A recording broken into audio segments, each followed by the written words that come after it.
Apalagi ditambah dengan fisik.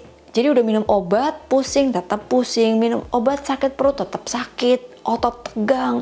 Sampai ada gejala perilaku yang membuat teman-teman itu menghindari stimulus itu. Nggak mau kerja. Karena menghindari hal yang membuat dia cemas. Pernahkah kamu merasakan ketika baru memulai pekerjaan baru atau melanjutkan ke pendidikan jenjang lebih tinggi, terus merasakan detak jantung berdebar lebih kencang dari biasanya, disertai dengan kalimat what if?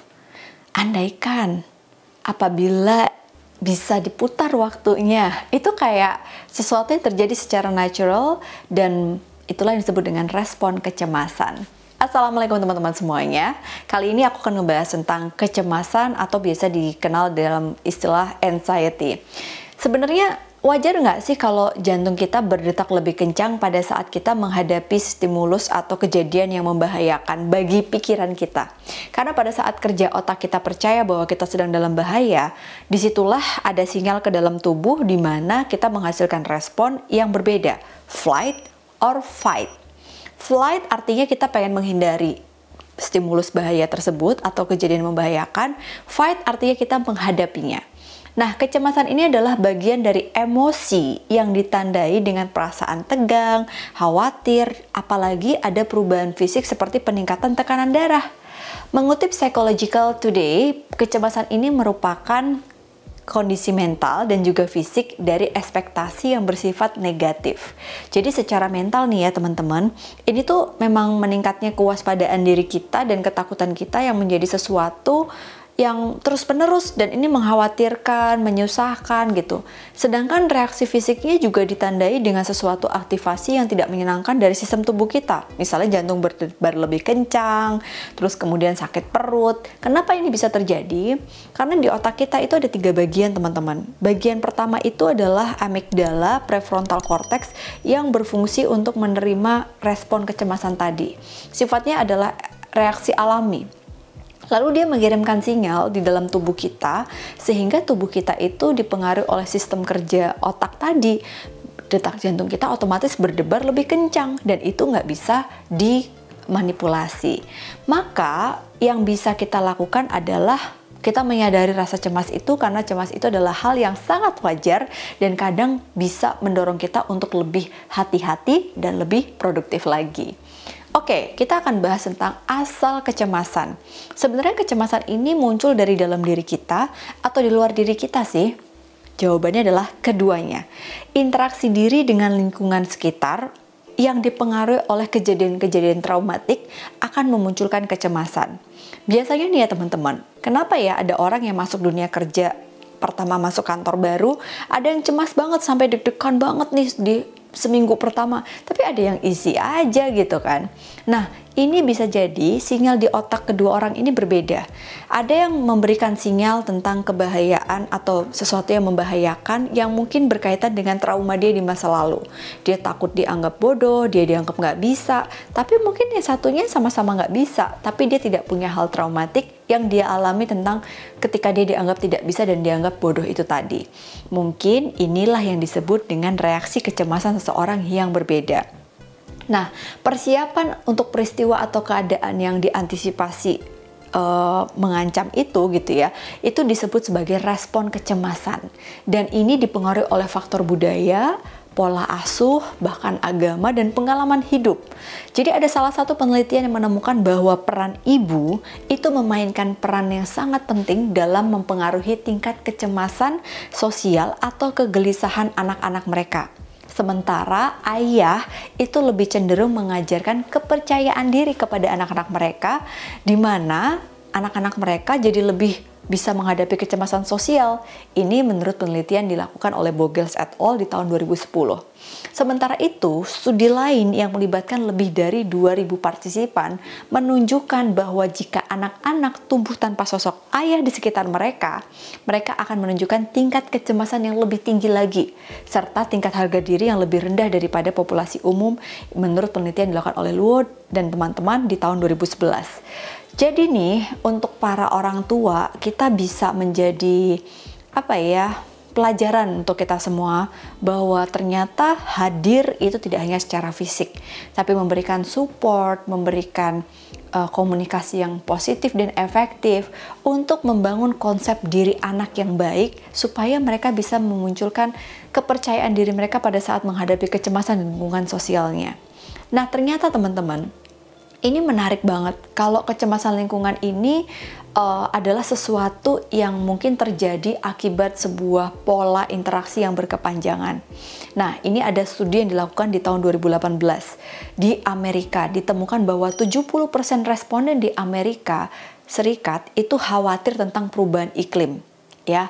Dan 51% mereka mengatakan bahwa mereka tidak berdaya tentang situasi saat ini. Jadi pada saat khawatir akan kondisi pandemi ini juga termasuk dari salah satu penyebab munculnya rasa cemas atas situasi yang sifatnya eksternal. Nah, jadi bisa jadi external factor ini mempengaruhi kecemasan di alami seseorang. Tapi internal itu dipengaruhi oleh pola asuh yang menjadi manifestasi perilaku kita atau kepribadian kita menghadapi kecemasan tersebut. Nah, artinya apa nih yang mau aku sampaikan di sini? Setiap orang itu punya sebuah kejadian yang bisa jadi memunculkan gejala kecemasan ke depannya. Dan ada penelitian lain yang mengkonfirmasi ada hubungan trauma masa kanak-kanak dengan peningkatan kemungkinan dia mengalami kecemasan di masa ke depannya nanti. Ini riset yang dilakukan di tahun 2020 oleh Kasakova. Dan pengalaman masa kecil yang buruk ini membawa konsekuensi yang tidak diinginkan. Biasanya nih ya, ada kecemasan tersendiri pada saat dia menghadapi kejadian yang serupa gitu. Penelitian dilakukan oleh Kasakova dan kawan-kawan di tahun 2020 ini menemukan bahwa kejadian pelecehan dan pengabaian baik secara emosi maupun fisik ini dapat memunculkan rasa sakit hati yang membuat dia jadi trauma untuk ada di dalam lingkungan sosial baru. Dan ternyata reaksi pengalaman yang menyakitkan ini memunculkan konsep diri yang rendah di kemudian hari. Jadi dengan adanya banyak riset, kemudian literatur dan pengalaman, aku juga ketemu dengan beberapa klien di ruangan konseling, rata-rata mereka yang mengalami kecemasan yang cukup signifikan gitu ya di dalam lingkungan sosialnya, itu dipengaruhi oleh konsep diri yang terbentuk sejak kecil. Konsep diri ini tuh bisa jadi adalah pertanyaan seputar harapan mereka tentang dirinya dengan kenyataan mereka tentang dirinya.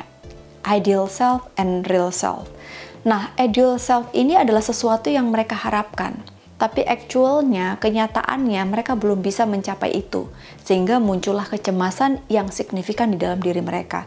Contoh misalnya, mereka yang ingin masuk di dalam lingkungan baru, harapannya diterima, harapannya bisa berinteraksi, tapi actualnya mereka mau ngomong aja takut. Begitu ngomong gak ada yang nanggepin, akhirnya muncul kecemasan yang ternyata memberikan sinyal ke otak, ke dalam tubuh yang mengingatkan mereka dengan trauma terhadap penolakan. Nah, itulah yang disebut dengan mekanisme bagaimana kecemasan muncul akibat kejadian yang traumatik. Ada beberapa level kecemasan nih teman-teman, mulai dari yang ringan, sedang, berat, dan bahkan sampai ke arah panic attack. Kalau kamu mengalami kecemasan yang ringan, ini bisa jadi tidak terlalu mengganggu aktivitasmu. Ya, biasanya ketika stimulusnya itu hilang yang membuat kamu cemas, maka kamu bisa kembali beraktivitas normal. Kalau sedang, teman-teman bisa mulai merasakan ada perubahan perilaku yang cukup signifikan. Misalnya rawat diri kamu jadi buruk, jadi malas makan, malas tidur, jadi malas berkegiatan. Kalau sudah sampai berat, ini sudah mulai berepisode. Ibaratnya udah kayak 2 bulan kok aku nggak produktif ya, aku di kamar aja ya. Kecemasan berat ini bisa jadi mengarah kepada kecenderungan ke depresi kalau tidak tertangani dengan baik. Nah, makanya itulah butuh bantuan profesional. Nah, untuk beberapa teman-teman ada juga yang sampai ke arah panic attack. Nah, panic attack ini apa sih? Ini udah levelnya udah yang ekstrim gitu teman-teman. Jadi pada saat ketemu sama stimulus itu, palpitasi jantung kita tuh bekerja lebih cepat. nafas kita jadi lebih cepat, denyut jantung kita jadi lebih kencang, disertai dengan mual, pusing, dan ada perasaan takut mati untuk beberapa orang. Biasanya serangan panik ini terjadi berkisar 10 menit, dan pemicu serangan panik ini bervariasi. Biasanya muncul akibat traumatik yang membuat mereka tuh nggak nyangka bertemu dengan hal itu secara tidak terduga. Nah, kalau teman-teman menghadapi ini disertai dengan gejala-gejala seperti kognitif, kayak takut kehilangan yang tidak terkendali, takut menjadi dianggap gila, memiliki pikiran gambaran mental yang menakutkan tentang diri sendiri, susah fokus, bahkan sampai memorinya juga mengalami penurunan fungsi.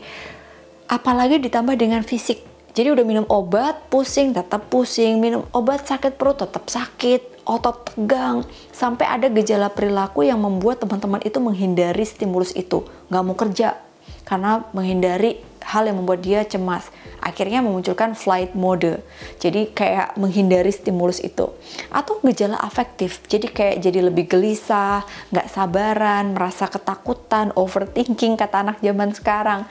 Nah, ini tuh ada banyak banget teman-teman menurut DSM-5 jenis-jenis kecemasan yang bisa teman-teman coba kenali, tapi bukan untuk melakukan diagnosis pribadi, karena itu bukan tugas teman-teman, tapi tugas profesional, psikolog atau psikiater. Ini ada salah satu mungkin pengertian singkat yang bisa teman-teman pahami. Ada yang namanya separation anxiety disorder. Jadi rasa cemas itu berlebihan ketika dipisahkan atau harus berpisah dengan orang di dekatnya. Biasanya nih ya muncul pada usia kanak-kanak. Kalau dia jauh dari figur lekatnya seperti ibunya, dia akan mengalami kecemasan, menangis dan lain sebagainya. Itu wajar kalau terjadi ya pada usia tertentu. Tapi kalau terjadi pada usia kita sudah dewasa, bahkan sampai mengganggu aktivitas kita, artinya bisa jadi kita mengalami separation anxiety disorder. Contoh misalnya punya sahabat deket banget, begitu dia pindah kalian panik, kalian cemas, dan sampai seperti kehilangan fungsi secara kognitif, afektif, dan lain sebagainya. Ada yang namanya selective mutism. Ini dia biasanya nggak cuma di anak-anak ya, tapi kebanyakan sih di anak-anak. Kalau di rumah tuh dianggap jago kandang. Jadi kalau di rumah banyak ngomong, tapi begitu di sekolahan nih anak diam. Ini sering terjadi, apalagi kalau sudah sampai dewasa, selective mutism ini menetap pada dirinya, biasanya akan mengalami fungsi yang tidak baik dalam lingkungan pekerjaan maupun sosialnya. Lalu ada specific phobia. Ini aku banget nih. Aku tuh takut banget sama kucing, teman-teman. Jadi aku sadar ini tuh fobia yang dialami ketika si Analisa waktu kecil sempat trauma sama kucing ini. Bukan kucingnya, tapi kejadian yang menyertai itu membuat aku tuh jadi sekarang kalau ketemu kucing aku kayak waspada. Pernah di terapi, nah psikolog juga manusia ya, pernah di terapi ya lumayan, nggak seperti dulu lagi, tapi memang aku sadar bahwa ini mengganggu banget, spesifik fobia terhadap kucing ini. Ada juga yang sama benda-benda nggak lazim kayak biji salak, ketinggian gitu, atau binatang tertentu. Lalu ada juga yang disebut dengan social anxiety. Nah, social anxiety ini ketika teman-teman dihadapkan pada situasi sosial di mana kita tuh kayak nggak bisa ketemu banyak orang, tampil, public speaking gitu kan. Yang ekstrim ya, pokoknya bener-bener begitu itu langsung shaking gitu. Nggak bisa dilihat disorot oleh orang lain, dan bahkan ada pengawasan dari orang lain tuh membuat kita jadi nggak leluasa, bisa jadi kita mengalami social anxiety disorder. Ini biasanya juga karena trauma ya, atau sering disebut dengan social phobia. Ada yang disebut dengan panic disorder. Jadi panik nggak terduga, seperti gemetaran aja, detak jantung meningkat, dan kita tuh kayak nggak tahu apa sumbernya gitu. Ada yang panic attack spesifik ya. Jadi misalnya kita tuh kayak tahu nih, dulu pernah ada klien aku tuh dia kecelakaan sampai mengarah kepada PTSD atau Post Traumatic Stress Disorder. Jadi pada saat itu dia nggak berani nyetir, karena pada saat dia nyetir dia tuh kayak langsung panic attack gitu. Secara spesifik kalau dia megang setir mobil.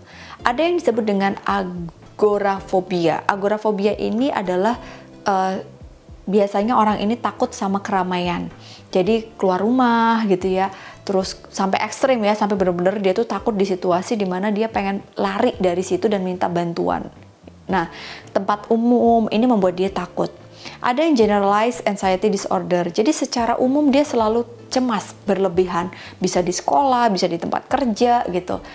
Nah, ini kayak ada juga yang disebut dengan istilah anxiety disorder karena spesifik Jadi biasanya dia akan muncul diagnosis kecemasan akibat gangguan tertentu. Pokoknya banyak banget nih teman-teman ya, kalau kita buka satu persatu di DSM-5 itu ada banyak jenis kecemasan, di mana sebenarnya apapun itu kalau sampai mengganggu aktivitasmu, akibatnya tidak nyaman untuk dirasakan baik secara fisik, kognitif, afeksi, dan lingkungan sosialmu terganggu, silakan cari bantuan profesional. Nah, kebetulan banget teman-teman, sekarang itu sudah banyak layanan konseling psikologi secara online. Jadi teman-teman nggak perlu masuk atau misalnya harus ketemu psikolog secara offline gitu ya. Karena ternyata pandemi mengajarkan kita bahwa telekonseling, telemedicine ini juga cukup efektif. Bahkan aku juga praktek, itu juga telemedicine dari seluruh Indonesia nih kliennya. Dan tetap bisa berjalan dengan baik dan alhamdulillah mereka merasa dapat support dari konseling bersama psikolog. Tapi nggak harus ke aku kok, banyak psikolog lain. Silahkan cari profesional lainnya atau bisa langsung aja hubungi APDC Indonesia. Karena di APDC Indonesia ini, Instagramnya ya bisa cek, itu ada banyak layanan konseling psikolog dari seluruh Indonesia yang kamu bisa pilih sesuai sama kebutuhan kamu. Kamu bisa pilih siapa psikolognya, kamu bisa pilih mana yang cocok, masalahnya apa, dan nanti admin kita bakalan ngehubungin kalian sama psikolog yang kalian pilih. Nah, anyway teman-teman, apa yang mau aku sampaikan ini? Ketika teman-teman mengalami panik, yang bisa kita lakukan adalah tarik nafas pelan-pelan, oke? Nah, ini salah satu cara ketika teman-teman bisa melakukan sendiri nih. Jadi kan kalau tiba-tiba telepon psikolog, kadang-kadang nggak langsung dapet jadwal nih. Oke, so kalau kamu panic attack, kondisinya adalah kamu bisa kenali diri kamu dulu secara fisiologis. Tarik nafas pelan-pelan, oke. Kenapa? Karena pada saat terjadi panik itu, terjadilah hubungan arus pendek emosional di mana otak limbik kita tuh tiba-tiba mengambil alih fungsi tubuh. Makanya sensasi luar biasa termasuk jantung berdebar, ya kan, berkeringat, anggota badan berdebar, itu harus kita kondisikan dengan ambil nafas panjang. Lewat hidung, hembuskan. Adrenalin ini menguasai fungsi kognitif kita yang membantu otak kita menilai sifat sebenarnya ancaman itu apa. Jadi kita nggak akan bisa berpikir realistis kalau adrenalin ini menguasai tubuh kita. Efeknya parah banget. Orang bisa mengalami panik dan akhirnya ternyata menurut salah satu sumber di Mental Health UK di tahun 2014, sekitar 1,2% populasi di Inggris mengalami serangan panik dan gangguan yang terpisah. Kemudian ini meningkat menjadi 1,7% bagi mereka yang mengalami dengan ketakutan, yaitu agorafobia tadi, takut di tempat keramaian. Nah, kecemasan ini tidak bisa kita duga gitu. Makanya ambil nafas dalam-dalam, hembuskan. Lakukan ini selama 10 kali ya, kemudian bisa dengan berhitung, lalu kita lihat, apa yang membuatku cemas? Sumbernya apa ya? Lalu yang kedua, observasi bagaimana kecemasan itu bisa datang. Ada kejadian trauma apa yang terjadi? Yang ketiga, silahkan untuk melakukan rasionalisasi dengan ngobrol atau menuangkan apa yang membuatmu cemas. Biasanya dengan journaling, atau chatting, atau ngobrol, texting gitu ya, chat gitu. Itu bisa membuat kita jadi tahu, oh artikulasi atau menyampaikan apa yang membuatku cemas kepada orang lain ini, sehingga kita lebih bisa memahami diri dengan baik. Baru yang selanjutnya, kita bisa lebih fokus dengan penyelesaian masalahnya. Jadi kita bisa fight, nggak flight.